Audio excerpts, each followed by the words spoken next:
Good morning. My name is John, and today we'll be reading Here's the Real Inflation Problem We Face Today.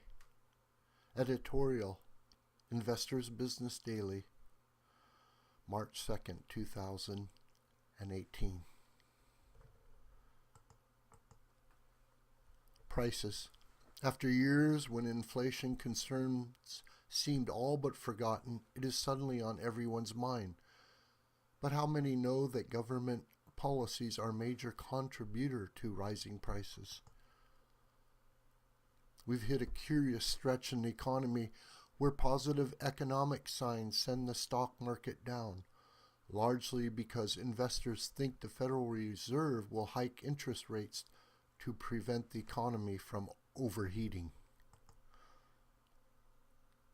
As we've noted in this space before, these inflation fears are largely overblown, since they're based on faulty Keynesian models that assume low unemployment will fuel higher prices. The Fed's own research suggests that unemployment doesn't predict inflation, we noted. There is one thing that clearly does fuel inflation, however: government meddling in the marketplace. This is made abundantly clear by a chart put together by economist Mark Perry, who tracked the changes in prices over the past 20 years for various goods and services. Perry's blog, Carpe Diem, is a must-read for anyone looking for clarity on economic matters.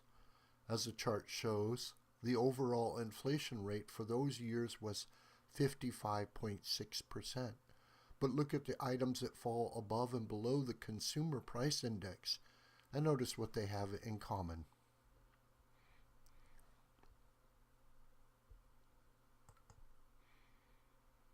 The ones below the inflation line, many of which actually saw prices decline over the past 2 decades, are all in highly competitive industries: autos, cell phones, clothing, software, TVs, toys, two that track inflation. Not surprisingly, since they account for much of the nation's spending, are food and housing. But look at the areas where inflation has been surging. They fall into two broad categories: healthcare and college education. What do these have in common? Both are subject to massive amounts of government subsidies. In the case of healthcare, the government now counts for more than 40% of all health spending. It subsidizes care for the elderly, for the poor, and now, thanks to Obamacare, the middle class. Given that healthcare spending makes up almost 1/5 of GDP, this is a big deal. As to colleges, federal aid has exploded over the past 20 years, climbing 51% since 1997. After adjusting for inflation, according to the College Board, which tracks these numbers, last year, loan subsidies, grants, and special tax breaks added up to $113.8 billion.